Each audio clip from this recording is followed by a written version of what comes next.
The Curiosity Born in Vinci 1452166. Everything begins with a line, and beyond that line lies a thought untouched by time.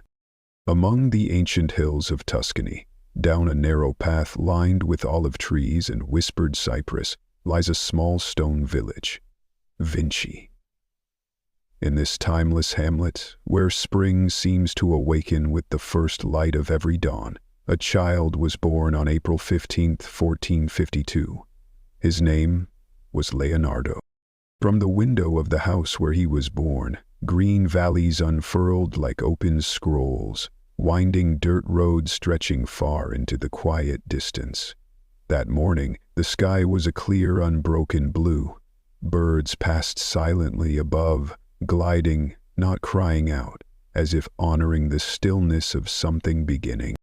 Leonardo da Vinci began his life not in the presence of kings but in the arms of nature. His mother, Caterina, was a countrywoman of humble means. His father, Ser Piero, was a notary, a man of stature and learning in the city of Florence. Leonardo was born out of wedlock, a circumstance that barred him from certain formalities of education, but not from the richness of observation. Where others read books, he read leaves and shadows. Even as a small boy, Leonardo's eyes seemed to ask questions before his mouth could form words. He traced the patterns of wind on wheat fields. He crouched beside streams, watching ants carry impossible burdens. He touched the undersides of leaves and wondered why their veins branched the way they did. In his world, nothing was ordinary. Everything was waiting to be discovered. In the shadow of a stone wall. Leonardo's favorite place was a crumbling old stone wall near the edge of town. Tiny green weeds grew through its cracks, and the stones held the cool breath of the earth. He would run his fingers across them, eyes half closed, as if feeling a map carved in time. Perhaps it was there that he first understood perspective, how distance shrinks what the eye sees, and how closeness expands it. Where other children played tag, Leonardo followed beetles. He watched how sunlight pooled and spilled through trees, how water fell differently depending on the shape of the rock beneath it. For him, these were not idle pastimes. They were studies, silent conversations between the world and his mind. Slowly, these observations turned into sketches, and those sketches became his first form of language. One day, Ser Piero noticed one of Leonardo's drawings, a falcon mid-slit, drawn with such motion and clarity that it seemed to breathe on the page. He showed it to a visiting friend from Florence. The man stopped, speechless. "A child drew this?" he asked. There was something in the way the wings curled, in the tension of motion frozen in charcoal. It was more than a drawing, it was insight made visible. No school, but a universe of observation. Leonardo never received a formal education in Latin or the classics. There were no tutors, no scrolls, no chalkboards. But in his eyes, the forest was a library and the sky was a scroll. He learned not by recitation, but by reflection. He studied the flight of birds not for beauty, but for structure, why they tilted their wings in certain winds, how the feathers aligned during descent. He watched water ripple over pebbles and wondered about its invisible laws. By listening instead of speaking, by seeing instead of memorizing, he was already learning the principles that would later guide his inventions and philosophies. The quiet wisdom of his mother. Caterina did not speak much, but her silence was a language of its own. Leonardo learned patience from her, planting, harvesting, the slow rhythm of the earth. As they walked the fields together, he listened to the sound of grass underfoot, the lull of the wind through the wheat. Light filtered through trees at a certain hour each day, and in that sacred moment, Leonardo saw the world not as it was, but as it could be.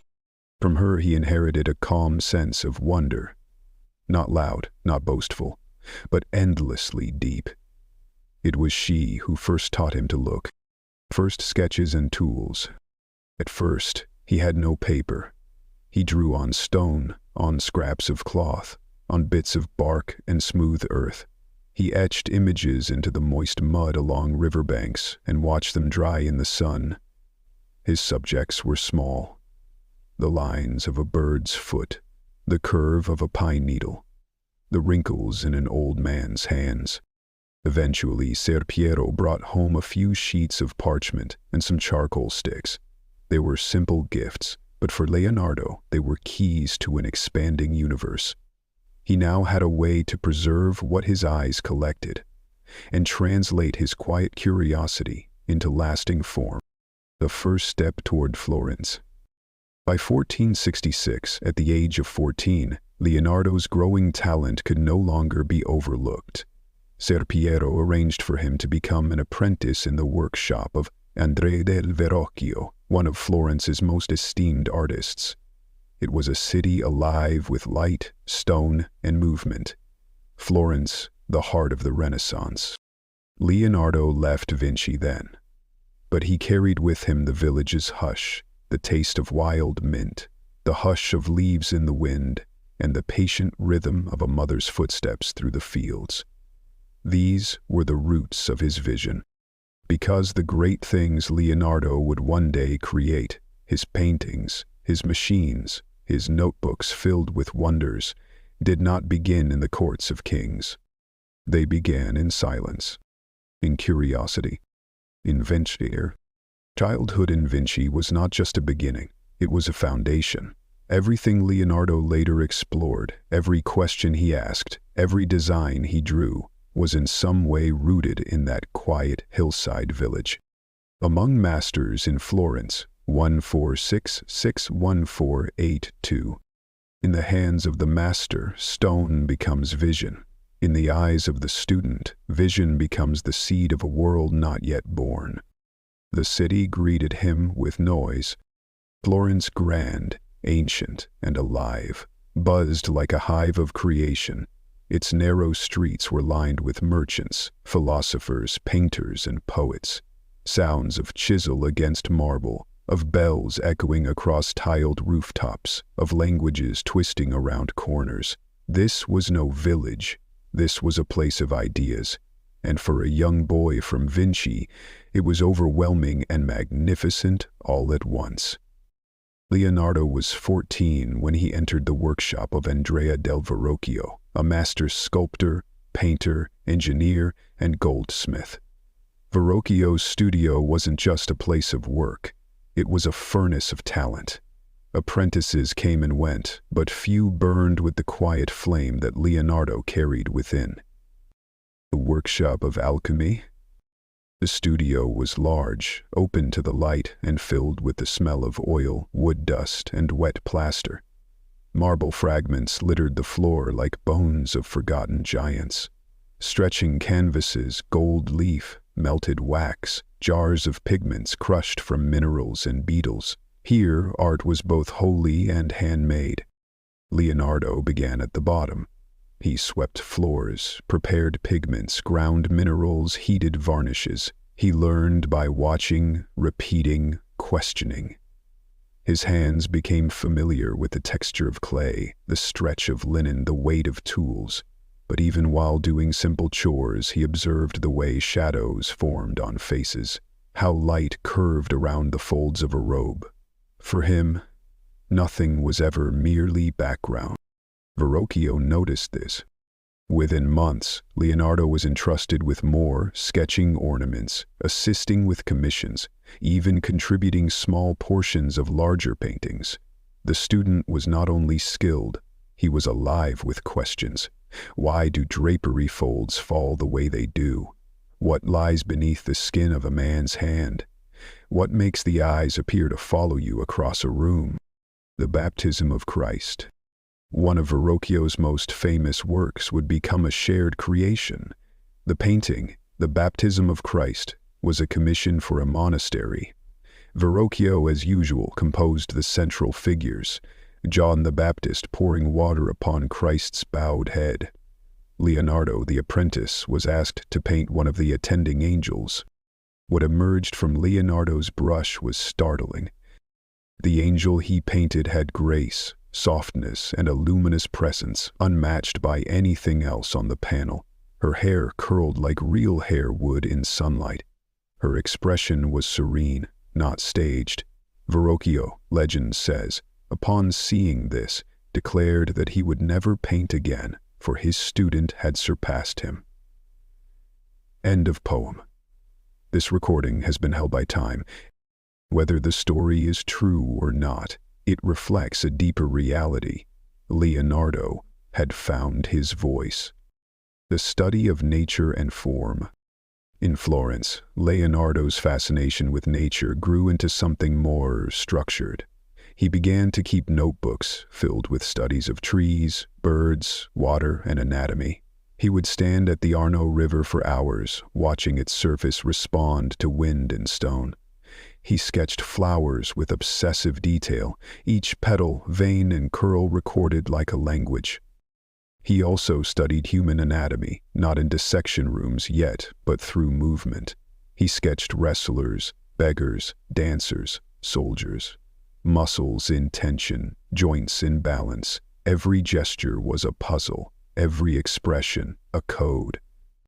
To Leonardo, beauty did not lie in ornament or perfection. It lay in truthful observation, in the asymmetry of a smile, the furrow of a brow, the sag of skin with age. Friendships and influences. During this period, Leonardo met many of the minds that would shape his worldview. Artists like Sandro Botticelli and Filippina Lippi were part of the same orbit. Mathematicians, architects, poets. Florence was brimming with Renaissance minds.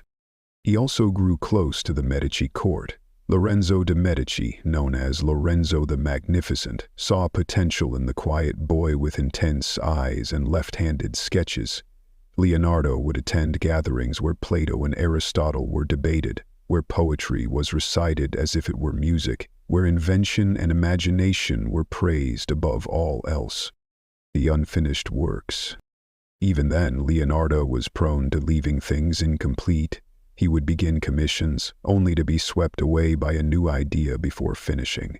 One early example was The Adoration of the Magi, a massive scene he began but never completed. It remains, even in its rough form, a window into his restless genius. Figures swirl in motion. Architecture unfolds like a dream. Light seems to bleed in from an invisible source. Why did he leave so many things undone?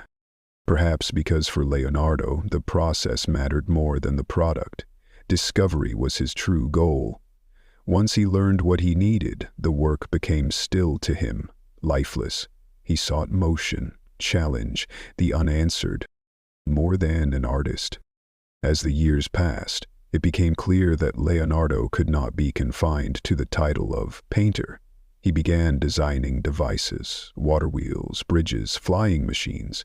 He drafted theatrical sets with moving parts. He imagined urban planning reforms to make cities cleaner and healthier. All of this while still in his 20s. To those around him, Leonardo was curious. Perhaps too curious. He asked why the sky was blue, why we yawn, why fish float before storms.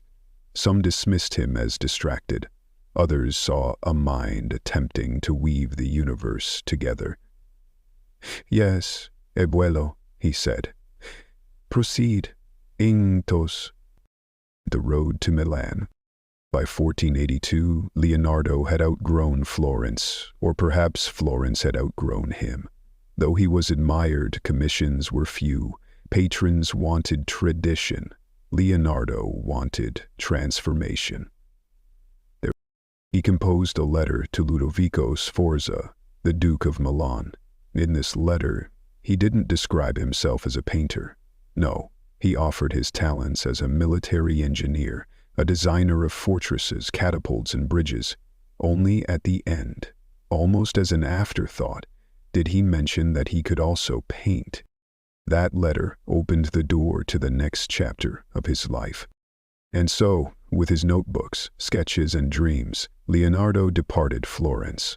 Ahead of him lay a new city, new patrons, new experiments. Milan would test the full range of his gifts and tempt him with projects both magnificent and impossible. But he would never forget Florence. The workshop dust, the scent of oil paint, the thrill of discovery in Verrocchio's gaze. It remained with him always. Leonardo left Florence not as a boy but as a man who had tasted creation, challenge, and the boundless nature of human thought. He had learned to see beyond the surface, to ask better questions, to reach toward the invisible. In Milan, he would begin his transformation from artist to inventor, from observer to engineer of wonder. The Court of Invention, Milan 148-21499. To build for the eye is to paint. To build for the future is to engineer. The journey northward to Milan was long, winding through valleys and across cold stone bridges. But for Leonardo da Vinci, it was not merely a change in geography. It was a shift in purpose. Florence had shaped him into an artist.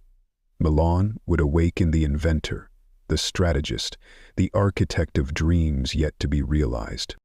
By the time he arrived in the bustling heart of Lombardy in 1482, Leonardo was 30 years old. In his possession were not just sketches and tools, but an extraordinary letter, 12 paragraphs listing his talents, addressed to Ludovico Sforza, the powerful Duke of Milan. The letter was bold. In it, Leonardo offered designs for siege engines, mobile bridges, warships, and water-diverting machines.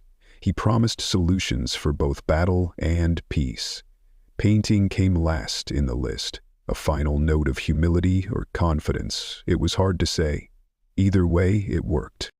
Ludovico accepted the proposal, and so Leonardo entered the Sforza court, not as a painter, but as a military engineer. Mind unchained. The Sforza court was both luxurious and volatile, full of political tension and artistic brilliance. But Leonardo flourished in it. He was given a salary, accommodations, assistance, and, most importantly, freedom to explore. While other artists worked on portraits and palace decorations, Leonardo sketched mechanical wings, river diversion systems, canal locks, and underground drainage networks. He built models of rotating bridges and fortifications that could withstand cannon fire. His notebooks from this time are filled with tight slanted mirror writing and ink-stained sketches of fantastical devices. He imagined cities with elevated walkways to separate pedestrians from horse carts, ventilation tunnels beneath buildings, and spiral staircases that could filter smoke upwards.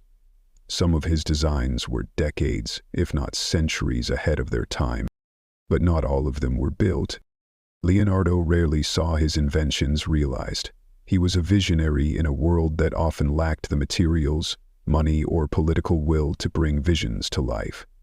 Yet he kept drawing, imagining, refining. The unfinished giant, Il Cavallo. One of Ludovico Sforza's most grand ambitions was a colossal bronze horse to honor his father Francesco. It was to be the largest equestrian statue the world had ever seen. The commission went to Leonardo. He did not take the task lightly. For months, he studied horse anatomy obsessively. He visited stables, measured horses from nose to hoof, observed their gait, the tension of muscles, the way their legs bent mid-gallop. He sculpted clay models, refined posture, balanced movement with majesty. Eventually, he completed a full-scale clay prototype, over 24 feet tall. But before the bronze casting could begin, war came. The bronze, originally set aside for the statue, was melted down to make cannons. The giant horse was left in clay, vulnerable, and when French troops invaded Milan in 1499, they used the statue as target practice. It crumbled. All that remained were sketches, fragments of a dream. The Last Supper, time captured in silence. While the horse stood in waiting, another of Leonardo's projects took life, a mural unlike any that had come before it. In the convent of Santa Maria delle Grazie, Leonardo was commissioned to paint the Last Supper on the refectory wall. It was meant to be just another religious image, 12 disciples seated with Christ, sharing their final meal. But Leonardo turned the familiar into the eternal. He approached the scene not as an icon, but as a human moment. He asked, what would each man feel in that instant when Christ says, "One of you will betray me"? He gave them movement, emotion, tension. Judas recoils in shadow. Peter lunges, his hand gripped around a knife. Thomas raises a questioning finger. Jesus sits at the center, calm, a still point in a storm of reaction. But the painting's technique was experimental. Leonardo didn't paint it as a true fresco. He used a new method involving tempera and oil on dried plaster. It allowed for subtle detail, but proved fragile. Within decades, it began to flake and fade. Still, despite its damage, the Last Supper remains one of the most studied, copied, and revered paintings in the world. It is not only a work of art, it is a portrait of thought, frozen in time. A courtly entertainer. Leonardo was more than an engineer and painter in Milan. He was also a designer of spectacles. For court celebrations, he crafted elaborate stage sets with moving planets, flying dragons, and mechanical props. He wrote riddles, fables, and musical compositions. He built automatons, mechanical lions and birds that could walk or flap their wings. To the courtiers, he seemed a magician. To Leonardo, it was science cloaked in wonder. Private studies and codices. During these years, his notebooks grew thicker. He recorded everything: the way water flowed around obstacles, the geometry of shadows, the way lips curled during a smile. He sketched human skulls, heart valves, whirlpools, war machines. His curiosity knew no bounds. He invented a kind of scuba gear, leather suits with breathing tubes for underwater exploration. He envisioned helicopters with spiral rotors. He studied optics, designing lenses to manipulate light. He even outlined a machine to grind convex mirrors and studied the moon's reflection on tides. It is difficult to say where his art ended and his science began. The fall of Milan. But all golden ages come to an end. In 1499, France invaded Milan. Ludovico Sforza fled. The court dissolved. Leonardo's horse was destroyed. His patrons disappeared, and his salary vanished overnight. He left the city quietly, with few possessions. But his mind carried cities, machines, and stars. He wandered for a time, Mantua, Venice, then back to Florence. The world had changed, and so had he. Leonardo's years in Milan were both triumphant and tragic. He created miracles on walls, engineered cities in ink, and sculpted giants from clay. Yet many of his greatest visions remained unrealized. But failure never stopped him. To Leonardo, even a shattered dream was worth the pursuit. What mattered most was the attempt to reach beyond the visible, to draw what could be from what is. And in the quiet aftermath of Milan's fall, he was already sketching again. Flesh, blood, and knowledge. 148995505. To know the soul, I must follow the sinew. To know life, I must study death. After the fall of Milan, Leonardo wandered. His clay horse had been shattered by foreign soldiers. His patrons had fled. The court, once filled with laughter and invention, had dissolved into silence. But Leonardo did not collapse under the weight of ruin. Instead, he moved like a river seeking a new course, quiet, constant, and infinitely curious. He returned first to Mantua, where he sketched portraits and met with minor nobility. Then to Venice, where the lagoons reflected his shifting moods. There he advised the city on how to defend itself against Turkish threats, suggesting underwater barriers and new forms of canal-based defense. Even in exile, his mind turned problems into blueprints. But it was in Florence, in the early years of the 1500s, that Leonardo entered one of the most intense and introspective periods of his life. No longer confined by courtly duties or bound by grand commissions, he turned inward, to the deepest study of all, the human body. The search beneath the skin. To Leonardo, the human body was the ultimate machine, a cathedral of motion, a system of pulleys, chambers, valves, and vessels that spoke the language of nature in a form both familiar and unfathomable. He began conducting dissections, first of animals, then of humans, often the bodies of executed criminals or those who died in hospitals. He worked in cold rooms late into the night, alone, with candlelight reflecting off steel tools and parchment. Each incision was a question, each muscle a sentence waiting to be read, each bone a pillar in the architecture of being.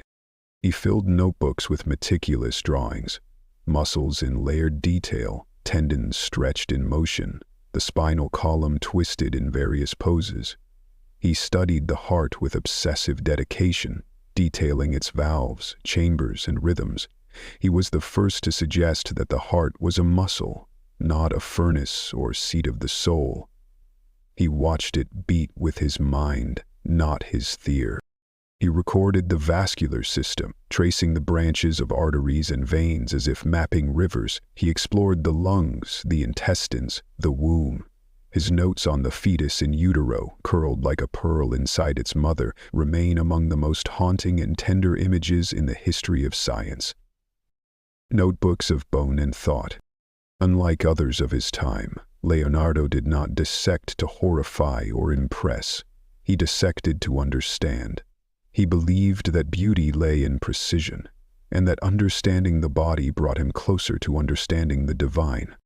His notebooks from this period, eventually collected into what we now call the anatomical codices, contain over 240 detailed drawings and 13,000 words of commentary. They were written in his trademark mirror script, slanting leftward across the page. He invented new techniques for recording cross-sections, using transparency and layering decades before the concept of medical imaging was born. He even tried to understand facial expressions by studying the movement of tiny muscles beneath the skin. To Leonardo, a smile was not just emotion, it was anatomy and intention in harmony. Isolation and focus. These years were solitary. Leonardo withdrew from society. His workshop in Florence was less busy. He took few commissions. He became more patient, more internal. But the silence was not empty. It was filled with the echo of discoveries. Friends visited but found him distant. His assistant and loyal companion Francesco Melzi remained by his side, copying notes, managing materials, tending to Leonardo's increasingly fragile moods. Leonardo grew more contemplative, his hair grayer, his movements slower, but his thoughts never dulled. By day, he sketched. By night, he dissected. And in between, he wrote fables, riddles, and mechanical ideas with equal passion. An unfinished masterpiece, The Battle of Anghiari. In 1503, Leonardo was offered a large commission for the Hall of 500 in Florence's Palazzo Vecchio, a mural depicting the Battle of Anghiari. It was a nationalistic image meant to inspire pride and unity. Leonardo accepted, eager to test a new experimental painting technique, combining wax and oil to allow for deeper modeling of form. He began with massive studies of horses and writhing soldiers. The central composition showed a brutal melee, warriors gripping a standard, their faces twisted in rage, their horses biting and crashing. But again, the method betrayed him. The wax melted under the heat of the Tuscan sun, and the painting began to slide down the wall. Once again, one of Leonardo's most ambitious works existed only in fragments and memory. Still, even in its partial form, The Battle of Anghiari influenced generations of artists, including Michelangelo, who was working on the opposite wall, and with whom Leonardo shared a famous rivalry. A rival and a reflection. Michelangelo was bold, muscular, fiery. Leonardo was graceful, methodical, fluid. Where Michelangelo carved marble with thunder, Leonardo shaped thought with silence. The two men embodied opposing visions of art, form versus function, drama versus subtlety. Their tension was both public and personal. But Leonardo respected Michelangelo's mastery, even as he took another path. He refused to compete through noise. He competed through observation, through the quiet unveiling of the world. Leonardo and the Mona Lisa. Somewhere amidst dissections and dissolving murals, Leonardo began a small portrait of a woman. Her name was Lisa Gherardini, the wife of a Florentine merchant.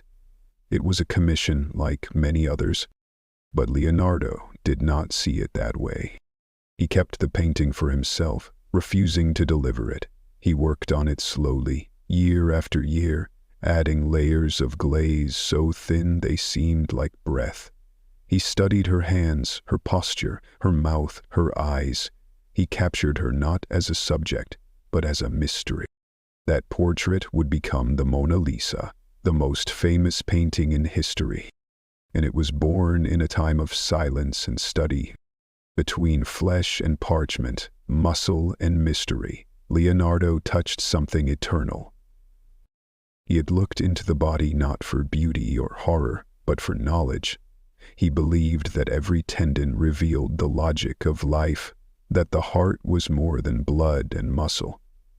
It was a symbol, a question, and an answer all at once. In the years ahead, he would travel again.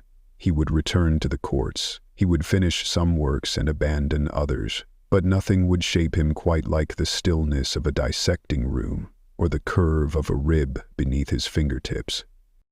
He was no longer just an artist. He was a cartographer of life itself. The smile of the world, Mona Lisa and beyond, 15151513. Some faces are not painted, they are summoned. And the years passed, and the world turned.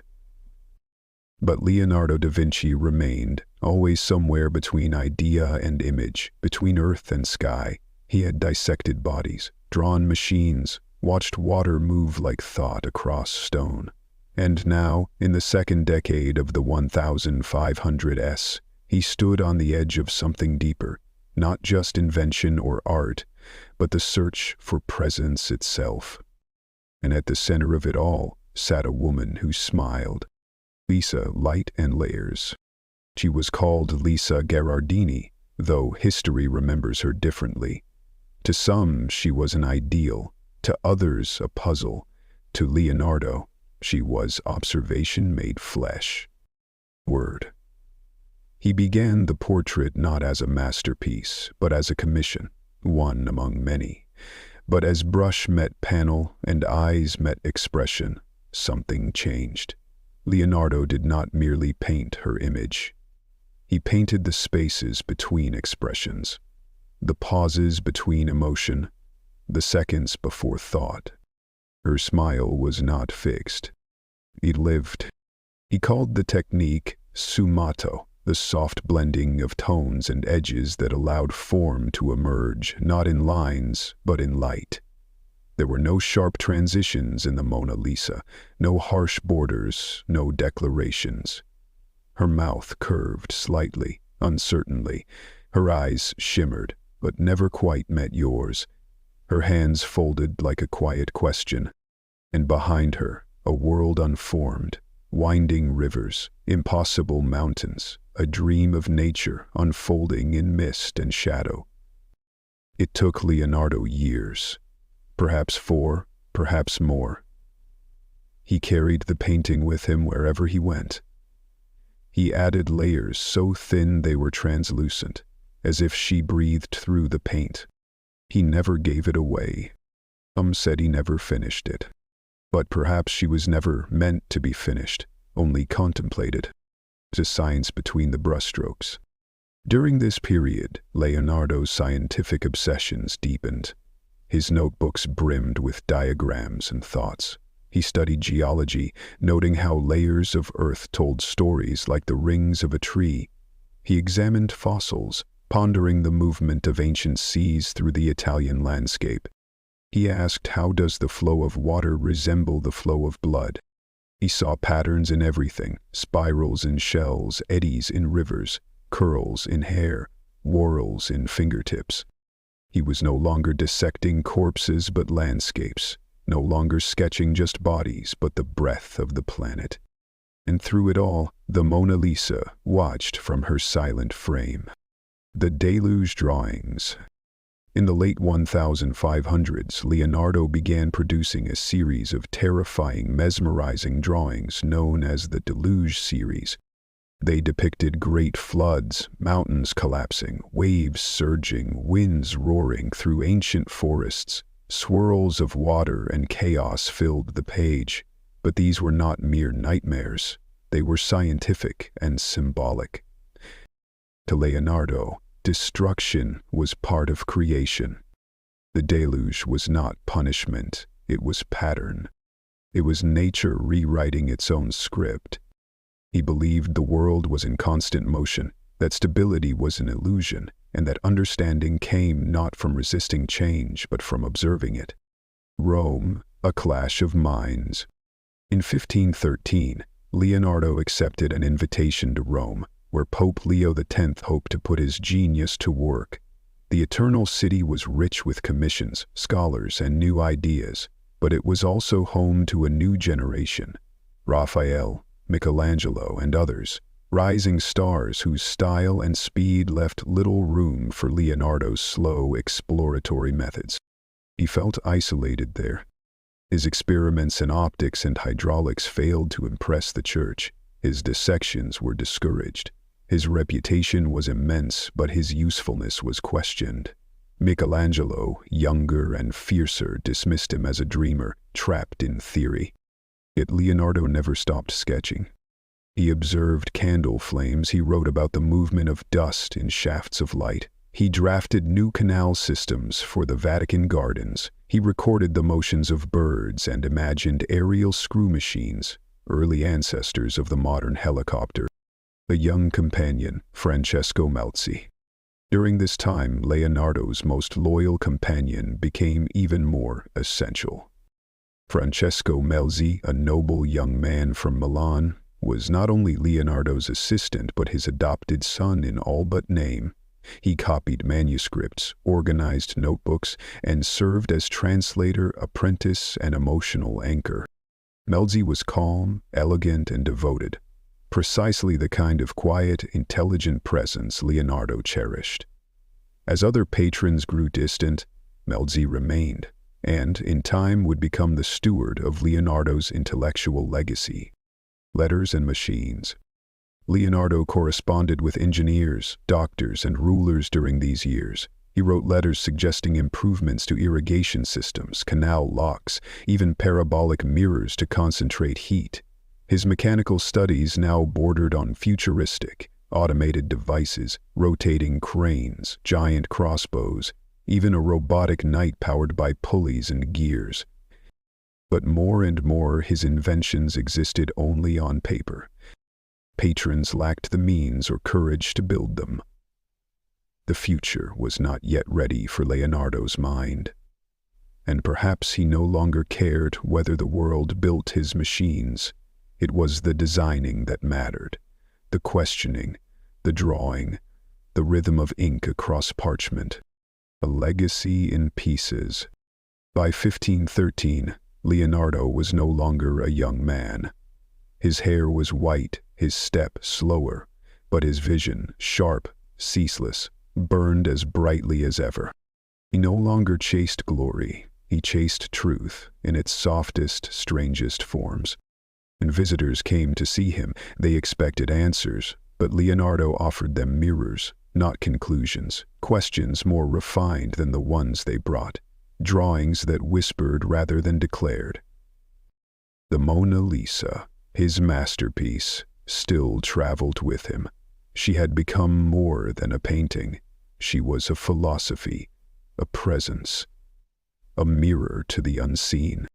In these years, Leonardo moved from mastery to mystery, from solving problems to asking better ones, from painting what he saw to illuminating what could never be seen. And soon his journey would take him to France, across the Alps, across time, where he would spend his final days not as an artist or engineer, but as a man of quiet genius, surrounded by notebooks, water wheels, and memories. The King's Guest. France and the Final Years. 15161-519. To end a life is not to end a question. The roads to France were quiet in autumn. In 1516, Leonardo da Vinci crossed the Alps one last time. He rode slowly, accompanied by his faithful assistant Francesco Melzi, a few trusted servants, his notebooks, and 3 precious paintings, among them the Mona Lisa. He was now 64 years old. His hair had turned to snow. His hands, once so steady with ink and scalpel, had begun to tremble, but his mind, his endless curiosity, remained untouched by time. He had lived many lives, artist, engineer, anatomist, architect, and now he would begin his final chapter in the court of a king who revered him, not for what he could produce, but for who he had become. The Invitation of a King. King Francis I was young, ambitious, and enchanted by the spirit of the Renaissance. He sought not only painters, but philosophers, men who could illuminate the very nature of the world. He offered Leonardo a home, a pension, and the title, Premier Painter and Engineer and Architect to the King. But there were no great commissions, no battles to design for, no cathedrals to construct. The king simply wanted to speak with Leonardo, to walk with him in gardens, to ask questions, to learn. Leonardo accepted the offer gratefully. For the first time in decades, he was not expected to finish anything. The Château du Clos-Luz. Leonardo settled into the Château du Clos-Luz, a lovely red brick manor just a short walk from the king's royal palace at Amboise. The home had gardens, streams, and stone halls that echoed softly with birdsong and wind. There, in peaceful semi-retirement, Leonardo lived like a monk of thought. He arranged his notebooks on long wooden tables. He sorted his inventions into categories. He spoke with visiting scholars and theologians, and when King Francis came, often they would sit in the garden and talk of geometry, flight, machines, and stars. The king is said to have called him father, and Leonardo called him my pupil. The winding down of hands. In these years, Leonardo's right hand weakened. A stroke, likely suffered before his departure from Rome, had partially paralyzed it. He could no longer paint. The hands that once rendered the Vitruvian Man, the Last Supper, and the Madonna of the Rocks now lay still. But he continued to write and sketch with his left. He dictated thoughts to Melzi. He edited his previous works. He filled pages with speculations on astronomy, geology, and the soul. Some nights, he stood under the stars and whispered to them. He believed all things were connected. Man and moon, blood and river, wind and memory. Reflections of a life. In the quiet evenings at Clos-Luz, Leonardo would sit by candlelight and read his own notebooks. They were written not for the world, but for himself. Endless pages of diagrams, mirrored script, lists of questions still unanswered. He once wrote, "As a well-spent day brings happy sleep, so a well-spent life brings happy death." He had spent his life not in pursuit of fame, but of understanding. And now, in the flicker of twilight, he saw his life not as a collection of works, but as a collection of wonders. Final project, the ideal city. Even in his last years, Leonardo continued to dream. One of his final obsessions was the design of an ideal city, a place of order, cleanliness, light, and movement. He imagined wide boulevards and multi-level streets to separate people from waste. Underground canals would carry water and remove disease. Ventilation systems would keep air fresh. Gardens would line rooftops. It was never built, but parts of it, centuries later, would inspire architects and engineers around the world. The end, gently. On May 2nd, 1519, Leonardo da Vinci died in his bed at Close Luce. He was surrounded by quiet, by leaves whispering at the window, by the scent of ink and paper. Francesco Melzi was at his side. Legend holds that King Francis held him in his arms as he passed. Whether true or not, the story endures. Because it feels right. Because a man who had given the world so much deserved to be seen and known and thanked. He was buried at the chapel of St. Hubert, not far from the castle, where birdsong still echoes in the stone air. Leonardo da Vinci left behind few completed works, but he left thousands of pages of machines, anatomy, flight, hydraulics, optics, geology, laughter, mystery. He lived not to build a monument, but to map possibility. And though his body was laid to rest in France, his mind never stopped moving.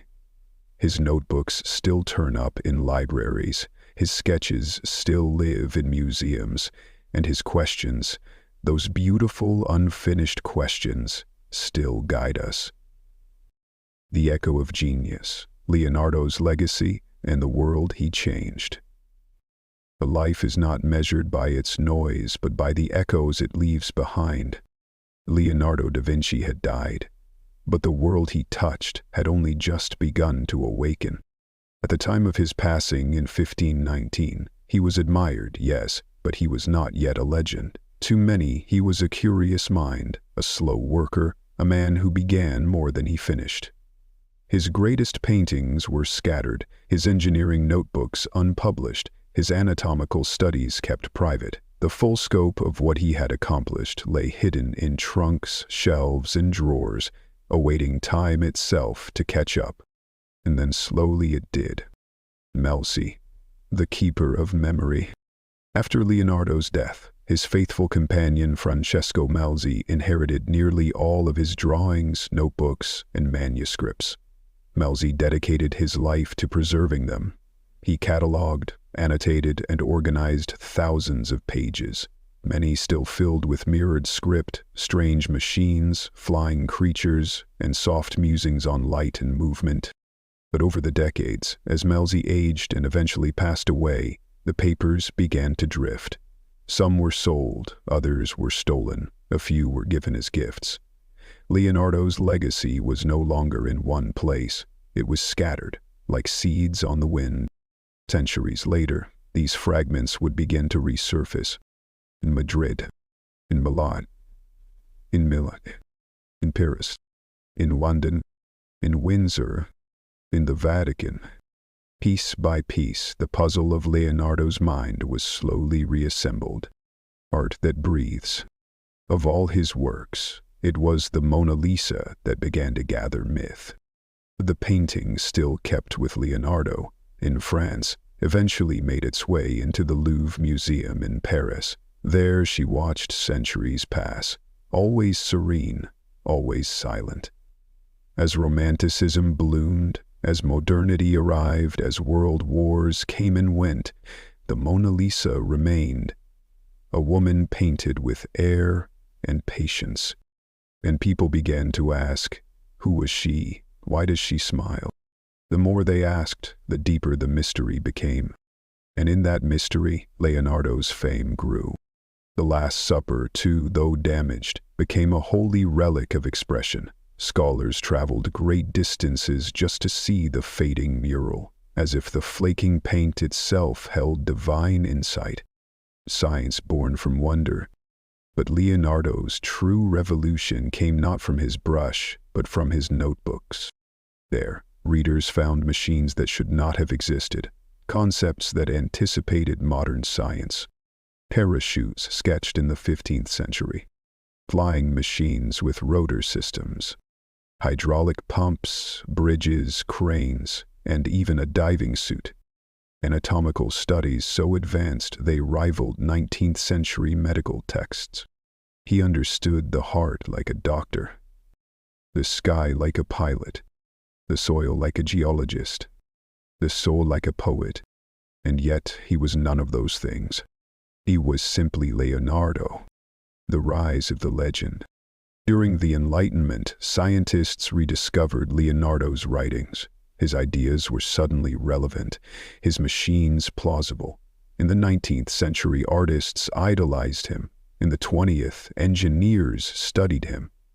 In the 21st, digital archives connected his scattered pages across countries and continents. Today he is not just remembered, he is studied, quoted, idolized. Films are made about him, books reinterpret him, museums dedicate entire halls to him. His notebooks are now seen not as curiosities, but as testaments to human potential. The man beyond the myth. But beneath all the genius, Leonardo was still a man. He loved animals, often purchasing caged birds at markets just to release them.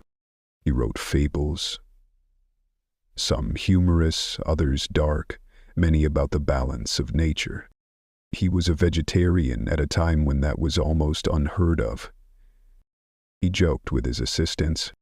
He questioned the church, but never dismissed mystery. He studied the body but believed in the soul. He was driven not by ego, but by a longing to understand. Not by fame, but by the elegance of truth. A timeless message. Perhaps Leonardo's greatest lesson isn't in any painting or invention. Perhaps it is this: learn how to see, realize that everything connects to everything else. This simple idea that the world is a web of relationships, that nature and humanity are not separate but part of the same design, remains as radical today as it was in his time. In an age of specialization, Leonardo reminds us to remain curious across all boundaries. In an era of noise, he teaches us to observe in silence. In a world seeking answers, he shows the beauty of the unanswered question. And so the story ends and begins again. Leonardo da Vinci died in 1519, but Leonardo da Vinci, the idea lies everywhere. In bridges, in helicopters, in textbooks and canvases and dreams. Whenever we ask what if, Leonardo walks beside us. His genius was not just in the things he made, but in the way he looked at the world. And so, this story ends, not with a conclusion, but with a question. One Leonardo might have asked you, what do you see?